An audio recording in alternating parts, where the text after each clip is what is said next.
पूर्वी खबर।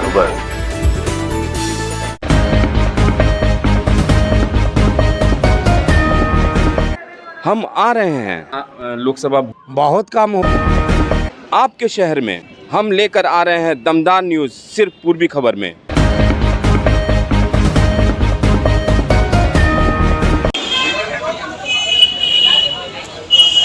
যেমন নির্বাচন উপলক্ষে আমাদের সভা,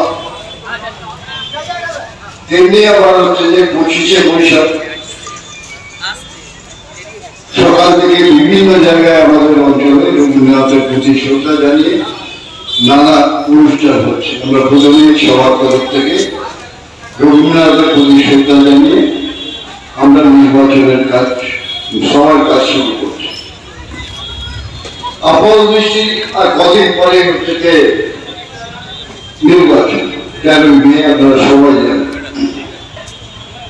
প্রথম দিকে মনে হচ্ছিল, বিশেষ করে মিডিয়া, প্রিন্ট মিডিয়াই হোক আর ইলেকট্রনিক মিডিয়াই হোক, লড়াইটা হচ্ছে যেন দুতরফ। দুর্নীতির কথা বলছে, একে অপরের ভেতর লড়াইটা চলছে, আর মিডিয়াতে সেই নিউজই আমরা পাচ্ছি। আমরা বলতে চাইছি, প্রথম থেকেই হচ্ছে যে তৃতীয় শক্তি বামপন্থীরা, বিশেষ করে কংগ্রেস আর বামপন্থীদের যে জোট, ইন্ডিয়া জোট, যা ওটা ভারতবর্ষের ক্ষেত্রে হচ্ছে, আর আমাদের পশ্চিমবাংলা আমাদের এটা হচ্ছে। এবিপি আনন্দে সন্ধ্যেবেলা বসে ইন্টারভিউ দিচ্ছে সুমনদেরকে। বলছি, আপনারা দেখেছেন কদিন আগে সবাই যে ইন্টারভিউ, যে আমি যখন জেলে, আমার কাছে জেলার এসে বলছে যে আপনার কাছে একটা রিকোয়েস্ট নিয়ে থাকুন। জেলার মানে সে একটা সরকারি অফিসার, সরকারের একজন অফিসার, সে কি অসহায়, এসে বলছে এই আমার পরিচিত, তার বাচ্চার চাকরির জন্য 7.5 লাখ টাকা চেয়েছে একজন মন্ত্রী। বলছে আপনি একটুখানি যদি কথা বলে দেখেন, 5 লাখ টাকা অনেক কষ্টে জোগাড় করতে পেরেছে, বাকি 2.5 লাখ টাকা পাচ্ছে না, যদি ডিসকাউন্টের ব্যবস্থা করে দেন। মানে তৃণমূল এটা কি দল, চিন্তা করুন। ঘুষের টাকায় ডিসকাউন্ট চাওয়ার জন্য লোকে যায় তার কাছে, যে 5 লাখ টাকা দিতে পারবে।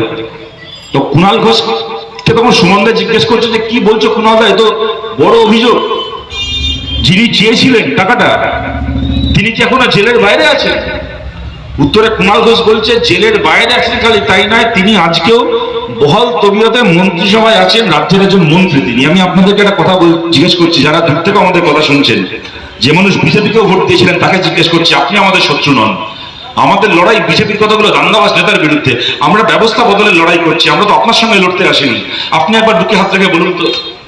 আমি যতটা চাই যে তৃণমূলের চোরেরা গ্রেপ্তার হোক, আপনি যদি বিজেপির সমর্থক হয়ে থাকেন, আপনিও চান তৃণমূলের চোরেরা গ্রেপ্তার হোক। তৃণমূলের বিজেপির নেতারা চাক কি না চাক, বিজেপি সমর্থকরা চায়। আপনাকে জিজ্ঞেস করছি, বলুন তো, আপনি মনে করেন না লাইভ টিভিতে বসে এই কথাটা একজন বলার পরে যে সে জানে মন্ত্রিসভার কোন মন্ত্রী 7.5 লাখ টাকা করে একটা চাকরি বিক্রি করেছে, যখন ইন্টারভিউটা শেষ করে ওই স্টুডিওর ফ্লোর থেকে বেরিয়ে এবিপি অফিসের লোক এসে কুণাল ঘোষকে বলা উচিত ছিল যে স্যার আপনার জন্য সিবিআই এর অফিসাররা এসে বসে আছে, বাইরের ঘরে চলুন। সিবিআই ওখান থেকে ওকে হাত ধরে নেবে, নিচে নামাবে, গাড়ি দাঁড়িয়ে থাকবে, সিবিআই গাড়িতে তুলবে, সোজা সিবিআই অফিসে নিজাম প্যালেসে চলে যাবে। हमारे चैनल को लाइक, शेयर, सब्सक्राइब करना ना भूलें और बेल आइकन को दबाना ना भूलें और देखते रहें पूर्वी खबर। पूर्वी खबर, नजर सब पर।